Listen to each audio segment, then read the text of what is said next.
श्रीराम जय जय राम. सद्गुरू श्री ब्रह्मचैतन्य गोंदावलेकर महाराज यांची प्रवचने म्हणजे जणू वेदमंत्रच. श्री महाराजांनी प्रत्येक दिवसाच्या प्रवचनाबरोबर बोधवचनही सांगितले आहे. या बोधवचनांचा विस्तार एक तत्वनाम या पुस्तकात लीलया स्पष्ट केला आहे. लेखक आहेत रामभक्त श्री रम भ कुलकर्णी.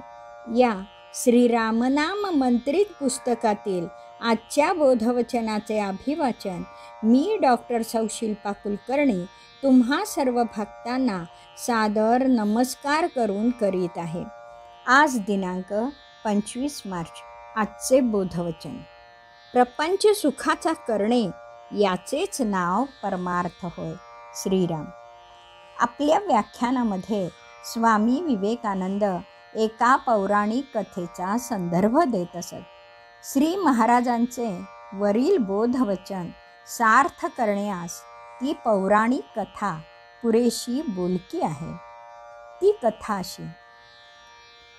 कौशिक नावाच्या ऋषीने एका अरण्यात 12 वर्षे तप केले.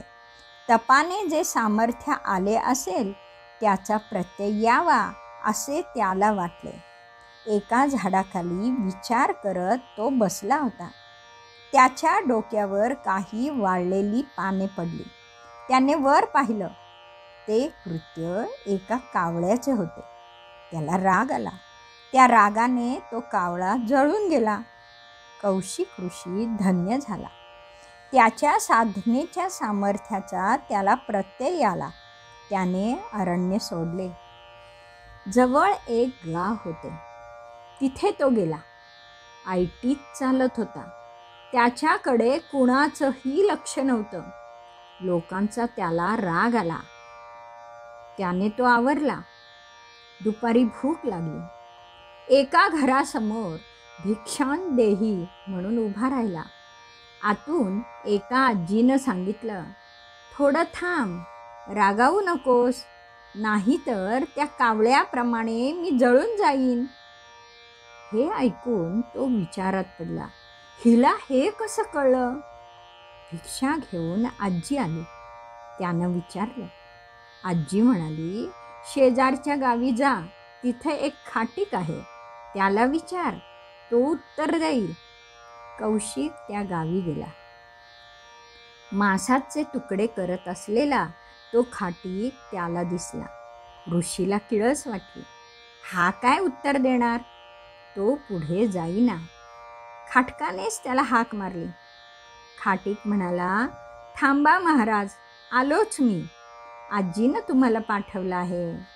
कावळ्या मेल्याचं तिला कसं कळलं याचं तुम्हाला उत्तर हवं आहे. चला माझ्या घरी, माझा धंदा संपला, चला.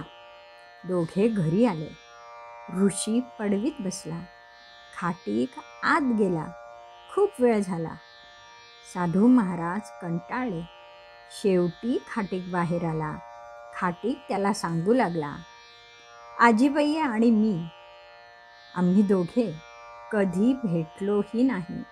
देहाने नाही, पण मनाने एकमेकांना ओळखतो. प्रत्येक देहात एक मन असतं. देहाच्या बाहेर विश्वमन असतं. देहातील मन त्या विश्वमनाचाच अंश आहे. देहच मी या अहंकाराने ते देहाकारच राहते. आपला विश्वाकार ते विसरते. अहंकाराने मन हट्टी, दुराग्रही, स्वार्थी, संकुचित बनते. एखादी गांधील माशी स्वतःभोवती कोश करते आणि अडकून पडते. किंवा एखादा पोपट आपल्या पायांनी फांदीला घट्ट पकडून ठेवतो आणि शिकारीला बळी पडतो. त्याप्रमाणे हा देहच मी या भावनेने मन देहाच्या बंदिशाळेत अडकतं. ते मन त्या बंदिशाळेतून मुक्त करायला हवं की ते संकुचित मन विश्वमनाशी एकरूप होईल आणि विश्वातील घटना त्याला ज्ञात होते. विश्वमनाशी एकरूप होणे म्हणजे सगळं साधलं असं नाही. तो एक टप्पा आहे. त्या आधारे आपण विश्वमनाच्या विश्वाचा विचार करतो, त्याच्या निर्मितीचा विचार करतो, पुढे निर्मात्याचा विचार करतो आणि समजतं की मीला काही स्थान नाही. सगळ्यांचा करता करविता तो ईश्वर आहे. त्याची सत्ता सर्वत्र आहे. तो अदृश्य आहे.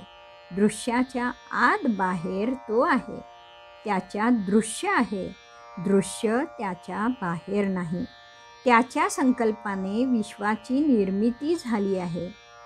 हे विश्व चालावं असं त्याला वाटतं तिथपर्यंत चालणार आहे. आपण त्या महायंत्राचा एक नगण्य भाग आहोत. हे विश्व चालू राहण्यासाठी आपल्या वाट्याला आलेलं काम निरपेक्ष भावनेनं आनंदानं करावं. यामुळे तो प्रसन्न होतो. हीच आमची साधना. तुम्ही गेलात तेव्हा आजीबाई नातवंडांना भरवीत होती.